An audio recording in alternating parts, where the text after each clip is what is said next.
We'll be here every Monday and Friday through April. Same place, same time. I think you will find tonight a very practical message. But to understand it, we must go back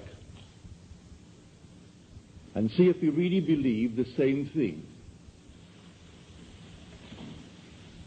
I make the claim that the eternal body of man is the imagination, and that is God himself, the one we speak of in Scripture as Jesus Christ. Now we are told in Scripture to examine ourselves to see whether we are holding to the faith. Test yourselves, said Paul. Do you not realize that Jesus Christ is in you? Unless, of course, you fail to meet the test. Now, you have just had the test, and you alone can judge whether you failed or not. For you heard the word Jesus Christ. You heard the word God. Now, if it conveyed the sense of an existent something outside of man, you failed the test. If when you hear the word God, or the word Jesus, or the word Christ, the word Lord, and the mind jumps to something outside of you, outside of man, you failed the test. Now we are told, by him all things were made, and without him was not anything made that was made. And that, I tell you, is your own wonderful human imagination. That what is now proved in the world was once only imagined. But this is the greatest of all secrets, the secret of imagining. Something that you and I and everyone in the world should strive to understand. For the secret of imagining is the greatest of all problems, to the solution of which everyone should aspire. For supreme power, supreme wisdom, supreme delight lies in the solution of this mystery. When you actually discover it, you discover God. You're finding the creative power of the universe. And when you find him, he is your own wonderful human imagination. We can only really scratch the surface of this mystery. One, imagination, it seems, will do little for our wish until we have imagined the wish fulfilled. As Shakespeare said, it hath been taught us from the primal state that that which is was wished until it were. So you and I want something, and we define our objective, how to realize it. If this power is within us, then we are the operant power. We do not seek anyone on the outside. It's simply within us. Well, how do I operate it? If I could put it in this simple little frame, the subjective appropriation of the objective hope is the way to success. It's imagining as if it were true. What would the feeling be like if it were true? So I start from the feeling of the wish fulfilled. I must begin by feeling that I have already arrived. I have already achieved my goal. And catch the mood that would be mine if it were true. And then wear that mood. If I wear that mood as if it were true, I'll realize it in my world. A friend of mine who was here tonight, she thought that she had failed this past November in her visit to Pittsburgh. friends of hers that she knew well, and they were a little bit down because of the seeming recession. One friend had worked for 27 years at Jones and Loughlin, one of the great big steel firms of our country. In the months of September and October, they let out 4,000 workers. He had to put in 3 years and 2 months to complete a 30-year service with the firm. After 30 years, he could retire at a very good, I would say, retirement fund. But he also had 6 more years to go for his Social Security. And they let out 4,000. And then it was rumored in the plant that they're going to close that plant. She reminded him of the use of imagination, which he had used with him successfully in her previous visit to Pittsburgh. Well, he laughed it off. Those things would have happened anyway. She reminded him of 6 distinct requests on his part that he thought he could not realize. Every one came to pass, as she reminded him. And then she took a vision of mine and explained it to him. She said, you know what I told you the last time? That Neville had a vision. Well, the Bible tells us that the depths of our own being speaks to us through the medium of dreams and vision. So here in this dream of mine, call it a dream if you will, it was just as real as this, I was taken in spirit into an enormous mansion. And here 3 generations were present, but one was invisible, and that was the grandfather. The father was explaining to his children the secret of his own father's success. So there was the grandfather now departed from the world, leaving behind him an enormous fortune for the benefit of his son and then his grandchildren. And so the father said to the children, grandfather used to say, while standing on an empty lot, I remember when this was an empty lot. Then he would paint a word picture so vividly of what he intended to do with that empty lot, that it ceased to be an empty lot, and you saw the structure that he intended to build. But he acted as though it was already a completed act. He began with the feeling of having arrived at his ideal for that empty lot. Then I woke on my bed, and I recalled the dream. And I knew that the depths of my own being had constructed that scene to instruct me. Here is one facet of the great use of this power called imagination, which is God. It was too early to rise, so I went back to sleep, and I redreamed the dream. This time, I am the grandfather. I am not the father telling the story. I am not an eavesdropper listening to the story as it was told in the original dream. I am now the grandfather. Then I would say to everyone, while standing on an empty lot, I remember when this was an empty lot. So she reminded him of this technique. Now she said, you are afraid that you might be let out after 27 years and 2 months in Jones and Loughlin. I will now remember when you were afraid. I will remember when you thought it all came to an end. That's one. He said 2 years ago I was interviewed and I thought it a very good interview. But after 2 years, it has never appeared in the trade paper. And I wondered, what have they done with it? Have they simply forgotten it, mislaid it, or deliberately not used it?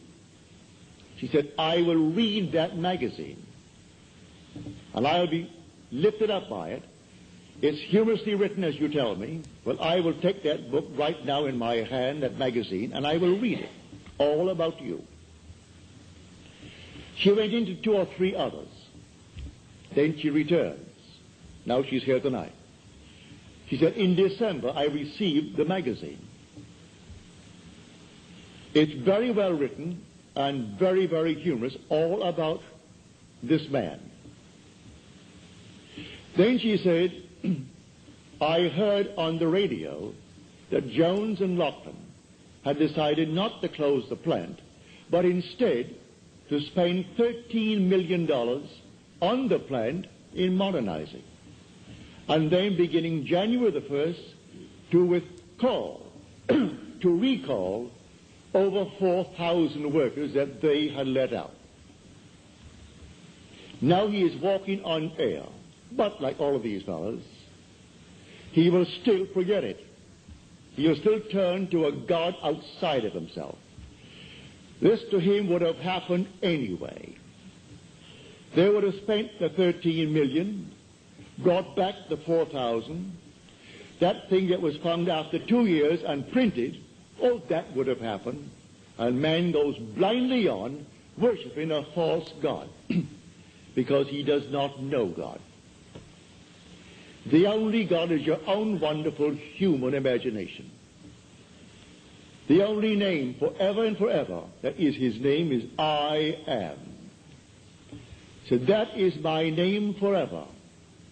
So when you come to the people of Israel and they ask you what is his name, just simply say, I am. That is who I am. And by this name I shall be known throughout all generations. There is no other name. You cannot separate I am from yourself. That's your essential being. And when you say I am, you are all imagination. You cannot stick imagination on the outside and point to it. So you do not observe it as you observe the fruit of imagining. You do not observe imagination as you do objects in space, because you are the reality that is called imagination. This is what we teach here night after night. Now you can test it. What would the feeling be like if it were true that I am now the man that I would like to be? What would the feeling be like? Catch the mood. For the mood determines the fortunes of people rather than the fortunes determine the mood. Man puts it just the opposite. If I had $1 million, he said, oh, I would feel so good. Now, feel as you would if you had it. Catch the mood, and the mood will create that objective hope, if that is your hope. What would the feeling be like if you are now the person you want to be? Well, catch that mood. And wear that mood as you would a suit of clothes. And that mood will actually create an objective state that reflects that mood. That's what she did. She put herself into a mood, actually feeling that she was reading a story of her friend. And here it came. It's a complete spread, 2 full pages, all about this man. And then a little news bulletin on the radio, and then confirmation from him, and a telephone call from his wife confirming the news bulletin, that they're all back on their job, and here now, as he said, for years, after 27 years, I walked through that plant, and I thought I'd go crazy. I wanted to climb the wall because of the noise. When I heard the hammers, and the bellows, and the furnaces, and all these thousands of workmen, that constant din, I wanted to climb the wall.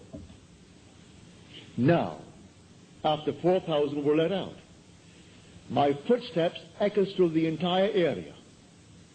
I would like to run and scream, running towards my office. What he does in the plant, I do not know. But if he goes towards his office, undoubtedly he has an executive position in that place, and is not working at the furnaces. But he said, you can't imagine when 4,000 were let out, how empty the place was. And everything simply echoed, and my footsteps seemed like some thunderous thing as I walked through that plant towards my office. And many a moment I wanted to simply jump up and start running. It seemed so empty. She said, all right, that's something. I will remember when. And she applied that technique.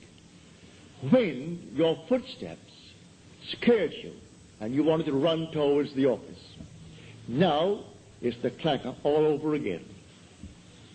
So I tell you, I know from my own experience that these moods, you catch a mood, I could tell from the mood that possessed me through the day that I would meet a certain character. And I met that character. It may be someone I knew or some total stranger, but I could tell from the very mood that possessed me that I'm drawing into my world an affinity with that mood. You can catch a mood and create the world that is in harmony with the mood. Anyone can do it. In fact, you're doing it morning, noon, and night anyway. So when you turn to some external God, you're turning to a false God. There is no external God. Examine yourselves, said Paul, to see whether you are holding to your faith. Test yourselves. Do you not realize that Jesus Christ is in you? Unless, indeed, you fail to meet the test. You've just had the test. So if you think of some being on the outside, when I use the word Jesus Christ, you have the wrong Jesus Christ. For we are told by him all things were made. And without him was not anything made that is made. Look into the room. All this was once only imagined. The suits you wear, the dresses you wear, the hats you wear. Everything here, the building, was once only conceived in the human imagination and then executed. And if all things were made by him, well, then I must come down to find out who he is. Well, I can't go beyond my own imagination. I know exactly what I imagined. I see the results. So I go back. All things made by him, yes, good, bad, and indifferent. He waits on me just as quickly and just as indifferently when the will in me is evil as when it is good. Is that in Scripture? You'll find it in Scripture. Read it in the book of Deuteronomy. I kill. I make alive. I wound. I heal. And none can deliver out of my hands. I am the Lord. Read it. Read that in the 32nd chapter of the book of Deuteronomy. There is no other God. I am the Lord your God, and besides me there is no other God. I am is that God. As we are told in the 46th Psalm, be still and know that I am God. A man will not believe it, and yet he has evidence morning, noon, and night that his own wonderful creative power, which is his own wonderful human imagination, is producing the phenomena of life. He sees it all around him, but he shuns it away. It's easier for him to genuflect before some little thing made by the human hand. So he put him on the wall and cross himself for luck. I think, no, that's it. That's good. Now I've done my duty today. So he goes to church and he sings the hymns with all the others. And you think, no, I've done my duty, and give generously to the church. Perfectly all right. If you get any pleasure out of it, do it. But that's not serving the true God. If you want a social gathering, certainly go to church.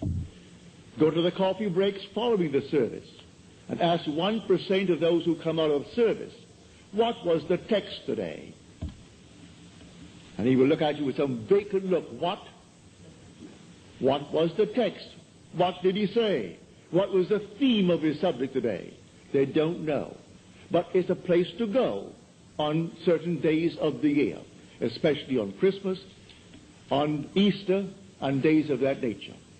Others make it a point to go once a week. They think they're doing God a favor. You're walking with God morning, noon, and night. You take him to bed with you because your essential being is God. And there is no other God. Were he not within you, you couldn't even breathe. Your breath is God. Every child born of woman is God incarnate. If man only knew that, there could be no war in the world. Killing man is killing God. For every child born of woman is the incarnation of God.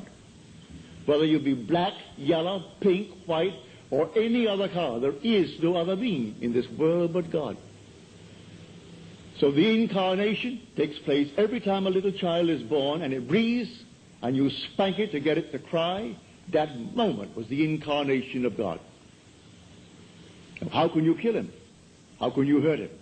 Just teach him and show him what power is latent within him. For the whole vast world aches for the awakening of the imagination in man. And the story as told us in Scripture is a true story, but not as it's told. The day will come you'll actually find yourself reenacting the entire drama as told us in the Gospel. And you will know it in the first person singular present tense experience. And then you'll know who he is. He comes to us as one unknown, yet one who in the most wonderful, mysterious manner lets man experience who he is.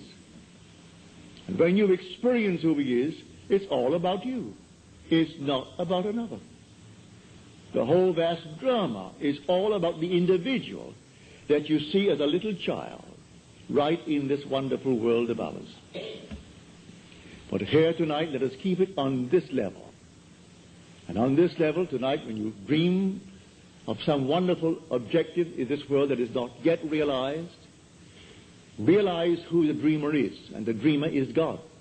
And by dreamer, I mean your own wonderful imagination now. A daydream. That's God. That's God in action. Now, do not let your reason and your senses dictate what is possible. All things are possible to God. So suspend for a moment your reason. Suspend the senses that are dictating what you must accept. For their demanding of you, accept the facts of life. All right? If you could accept the facts of life and let reason dictate it, you'll never go beyond where you are. So suspend them just for a moment and try this technique. What would the feeling be like? How would I feel if it were true that I am already the man that I would like to be? And if I am, how would I see my friends and how would they see me? It's all within us. So let my wonderful human imagination see them as they would have to see me if it were true. Bring them into my mind's eye and let them see me. And let them talk to me. And let them congratulate me on my good fortune. And don't duck. Accept the congratulations of your friends. If they really mean it. Actually play the part all within yourself. And then believe it 100%. As we are told in John's letter, the 5th chapter of his first epistle. If we believe that he hears us in all that we ask of him, then we know that we have obtained the request made of him. Well, if you get the right God, you have no doubts in your mind as to whether he heard you or not. For you know you heard it, and that's God. But if you're not quite sure that he heard it, because there are 3 billion talking to him, begging, well, then you may be not quite sure that he heard you. Maybe you don't think you're good enough, but you can't deny that you hear your own mind. You hear your own inner conversation. You hear your own inner speech. Well, if you know that one is God, well, then you are sure he heard you. Now you are told in that 5th chapter, the 15th verse of first epistle of John, if we know that he hears us in all that we ask of him, then we know that we have already obtained the request made of him. Well, all right. There's an interval between that imaginal act and its fulfillment, as there is between the creative act of a man and the birth of that child. Every little thing has an interval of time between the act and its fulfillment. A horse will take 12 months. A woman takes 9 months. The little sheep will take 5 months. A chicken will take 21 days. There are intervals of time. So the Bible teaches every vision has its own appointed hour. It ripens. It will flower. If it be late, then wait, for it is sure, and it will not be late. Different intervals of time. So it may take me a longer time. In this case with this man, 2 months to bring back 4,000 who were unemployed. To put his mind at rest that he doesn't have now to feel that he's going to be fired. He can put in now the extra time. Only a little while, 3 years and 2 months will complete his 30 years with Jones and Lachlan. And then what's a man of his age? 6 more years, and then Social Security. So he'll have both. If it happened now, he wouldn't have it. He would be cut on Social Security, and he would be let out without a good retirement fund. So she goes back, and she reminds him that it happened before. He couldn't afford the roof for the house. And she said, I will see the roof on the house. I remember when it needed a roof. And so she simply remembered, she told him, I recall telling you, I remember when it needed it. Well, soon after something happened in his work, he got the money and the roof is on. The wife wanted an organ, couldn't afford the organ. All right, she said, I remember when you didn't have one. She has the organ. And she took one after the other. Of all these things, he's still, with all the evidence in the world, he is still working on some outside God. He thinks he's doing the wrong thing. He feels that if perchance that man is simply a devil incarnate, and he's taken me from my real God, which means something external to himself, that he fashions out of his own mind and fashions with his hand, because all these little nonsenses that we buy and stick them up as holy objects. First of all, no artist really ever designed them. It's an offense to speak of an artist when you see these horrible monstrosities that we buy and stick around the place and call them religious objects. So, find who he is. He is the living God. He is not a dead God. You want to read the 115th Psalm about the kind of gods that men worship. The whole psalm is devoted to the false god that the whole vast world worships. He has eyes, but he sees not. Ears, and he hears not. Feet, and he walks not. Hands, and he touches not. Just a dead thing made by human hands, when the living God is within man as his own wonderful human imagination. So I tell you that all that you behold, though it appears without, it is within, in your own wonderful human imagination, of which this world of mortality is but a shadow. All things exist in the human imagination. And everything you see as an objective reality was produced by imagining. Think of one thing, just think of one thing that would simply deny it. You can't think of one thing. So you go to the moon. You first had to imagine it. Had to imagine everything concerning the machine that took you to the moon. Everything in the world first has to be imagined and then executed. All right. The intelligence to do it will come, but you take the blueprint first and conceive it and dwell in it as though it were true. And no power on earth can stop it from becoming so. Your visions will clarify itself. At night, it's a different kind of a night. Your days are different. You see people differently.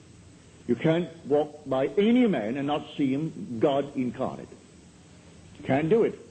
Even if he has the most horrible background. And he said simply, well, a murderer. And it's proven that he is. You still see God incarnate. But so sound asleep, the poor thing doesn't know. If you can only just get to it and show him that he really is God incarnate. And the one he thought he killed, he has been restored to life. Not to the senses of man, but he is restored in a world just like this, terrestrial just like this. About his business, he continues his work.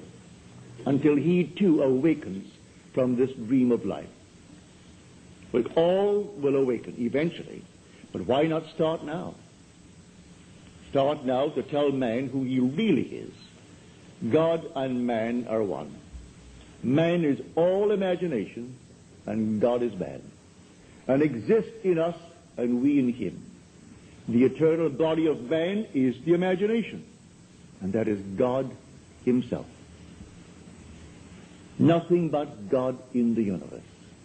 All God. And eventually, you and I will awake.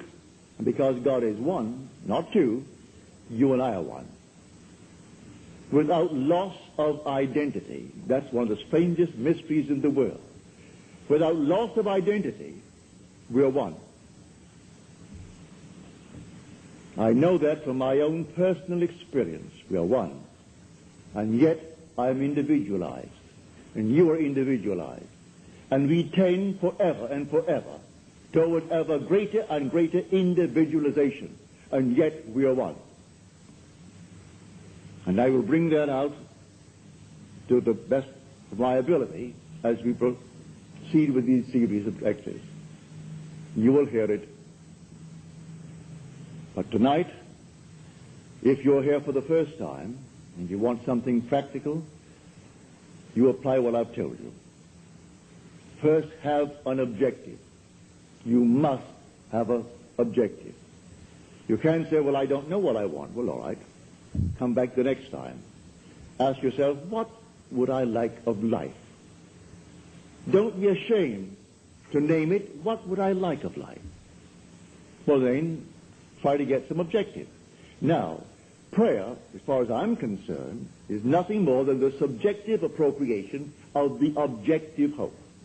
That is the way to success. I appropriate it subjectively. How do I appropriate a state subjectively? Well, suppose now, this very moment, I wanted a ball, an ordinary baseball. But there isn't a baseball in the room, all right? But I want one. I would actually assume that I am holding a baseball in my hand until I can feel it. You think you can't feel it? Well, now try it. Try to feel what it would be like if you held a baseball. Now, to prove that you have held it, see what it feels like, the difference now, a tennis ball. See any difference? All right, a golf ball. See any difference? A piece of silk. You feel any difference? If you can distinguish between these many objects, though they are subjective, then there must exist somewhere. If you can actually separate them in your mind's eye and distinguish between these objects, I can begin to feel, begin to sense, begin to smell a rose. Well, a rose doesn't smell or doesn't actually have the odor of another flower. I can detect the rose. Now a lily, an Easter lily. I can detect that. Well, what does it do? Well, I'm going to get them. Someone will think of Neville and send him a flower. And it's going to be the flower that I'm going to actually feel and touch and smell. It works that way. Money has an odor. It's unlike any odor in the world. It's more fragrant to the miser than the most marvelous perfume in the world. He can tell it. You put a money bag to his face, and it's like putting roses to mine. He loves it. He can smell money. He can feel it. Money has a distinct feel about it. Put a $20 bill in your hand and ask you to feel it, and then put another piece of paper in your hand, and you can tell the difference. There's a difference. It is an odor to it. All this is part of the inner man, that all things are possible to him. Try it. Before you condemn it, try it. And if you have the evidence to support my claim, well, then it doesn't matter what the world will tell you. If he laughs at you, so what? So they laughed at everyone who had an idea that seemed a little bit off-center. Always laughed at him. They laughed at the idea of going to the moon. Well, now it's an accomplished fact. There are still those who won't believe it happened, you know, because they don't want to believe that it ever happened. There are those who said you couldn't go down and actually live underwater. Now we have a submarine. There are still those who won't believe it. You can present them with all the facts in the world, and they won't believe it. So I tell you, you try it first. And if it proves itself in performance, it doesn't really matter what the whole vast world thinks. Go about your Father's business, which is yourself, and then live a full and wonderful life in this world of Caesar. And the day will come you will actually depart this world. I mean this age. Because those who are departing it now, unless they are awakened, they'll still find themselves in a world just like this. But those who have awakened, who have experienced the second birth, the birth from above, find themselves in an entirely different age, where they're all imagination. And they are perfect. And wherever they go, everything is perfect. They don't have to raise a finger to make anything perfect, because they're perfect. All things must conform to them, for they're perfect. That's heaven. So heaven is not an area, it's not a realm, it's a body. And when that body is awakened within you, which is the wonderful human imagination completely awake, then wherever you go clothed in that body that is completely awake, everything is perfect. If you found yourself in a forest of dead trees that all burst into foliage, in the desert it would all bloom like the rose, because you are there. No blind man, deaf man, no handicapped man could stand in your presence. He would be instantly transformed into a perfect man because you are perfect. That's heaven. It's harmony. So it's not a place where you're going to go, pearly streets and all that nonsense. No. It's just simply you in a world that is perfect because you are perfect. And the day will come you will awaken that body where it's in you now. That body is in you, but it's sound asleep. And one day you will experience the resurrection. And you'll know the mystery of the resurrection. When you rise, and you rise within yourself. For the grave in which Christ is buried, which the Lord is buried, is your own skull. That's where he is buried.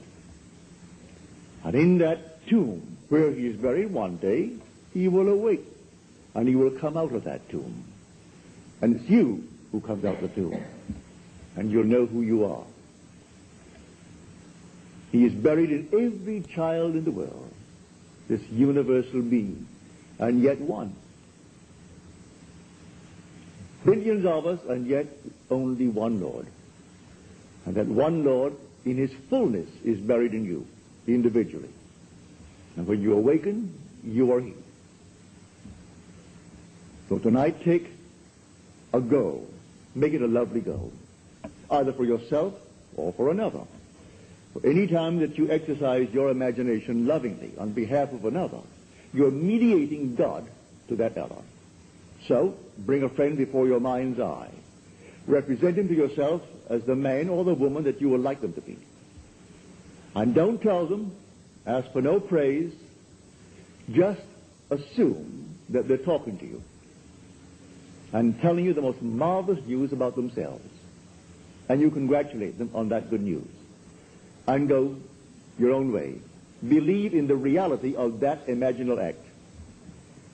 It may happen tomorrow. It may happen the day after, or a week later, or a month later. It has its own appointed hour, and it is ripening, and it's going to flower. So don't be concerned. Leave it alone. And it will come to pass. So this is what I mean by feeling is the secret. I catch the mood, the feeling that would be mine if I were what I want to be. I don't have to touch something. I can if I want to. But it's the mood I'm speaking of. What would the feeling be like if she were well? If she were this?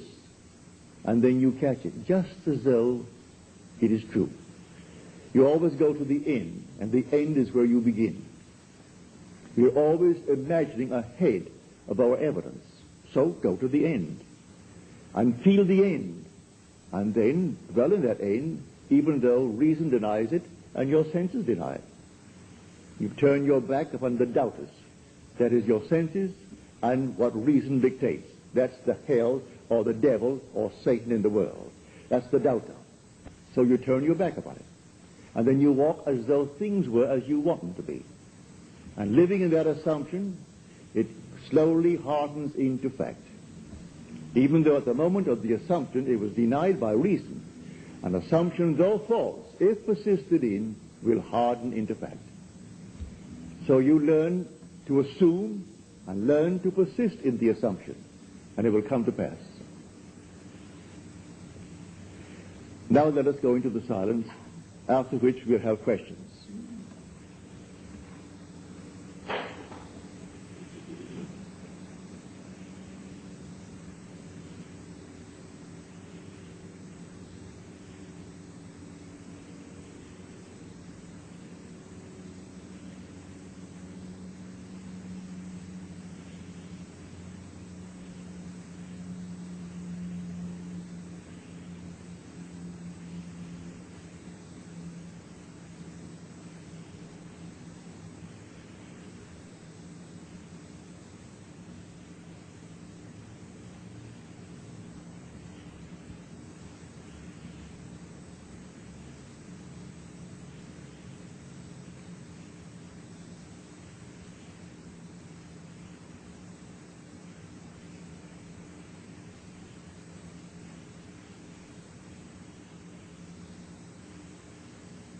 Good. Well, I hope you call a good mood. It'll work. Now, are there any questions, please?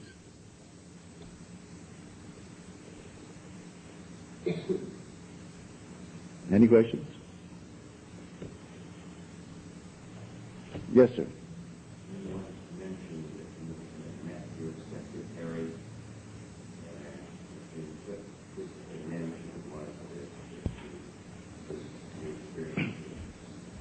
Well, to answer your question, I must go back and explain it to those who are here for the first time.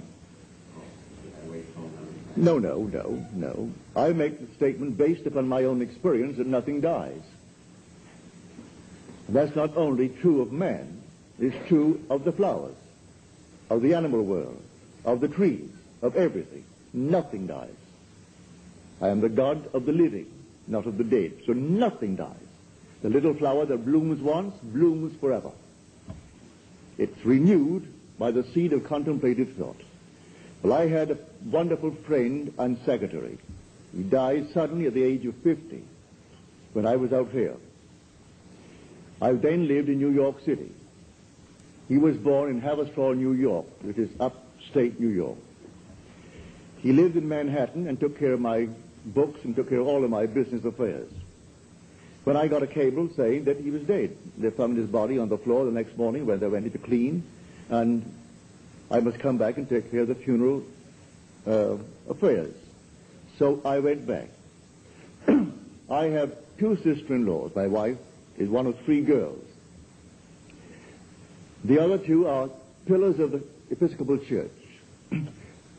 The older of the two lives in Summit, New Jersey.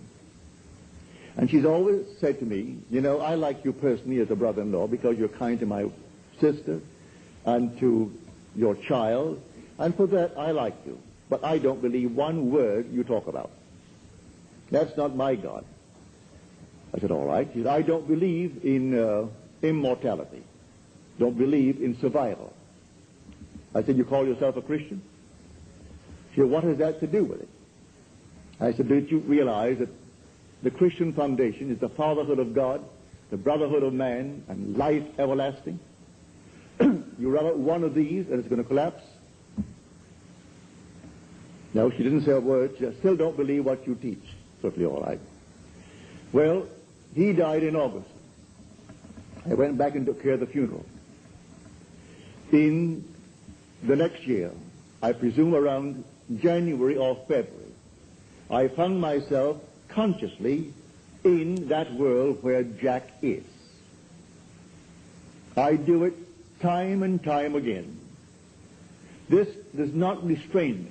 I can put it on a bed and find myself in another world. It isn't out there, it's right here. They're penetrating each other and yet not interfering with each other.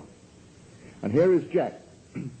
And here is my sister-in-law, Al. I call her Al. Her name is Alice. And she said to me, I still don't believe what you teach, you know. I said, how can you say that when you see Jack?